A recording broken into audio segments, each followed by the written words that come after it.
అందుచేత మనం ఇప్పుడు చూడండి, భగవద్గీత కించిదధీత గంగా జలలవ కణికాపీత. లాస్ట్ ఏం చెప్పారు? సకృదపియేన మురారి సమర్థే, సకృదపియేన మురారి తస్య సమీపేన చర్చ. ఎవరైతే భగవద్గీతను చక్కగా అభ్యాసం చేస్తారో వారికి పాపాలు పోతాయి. ఎందుకంటే జ్ఞానాగ్ని సర్వకర్మ అని. అందుచేతే యముడు సమీపానికి రాడు. ఈరోజు ఏం వారం చెప్పండి అందరూ కూడా? ఆదివారం.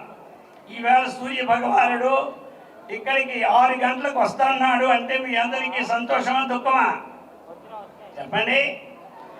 రేపు సోమవారం కాశీ నుండి విశ్వేశ్వరుడు వస్తున్నాడు ఈ ఎగ్జిబిషన్ గ్రౌండ్ కంటే సంతోషమా దుఃఖమా? మరి మంగళవారం సాయంకాలం యమధర్మరాజుకు వస్తున్నారు ఇక్కడికంటే సంతోషమా దుఃఖం? ఎవరైనా వస్తారా?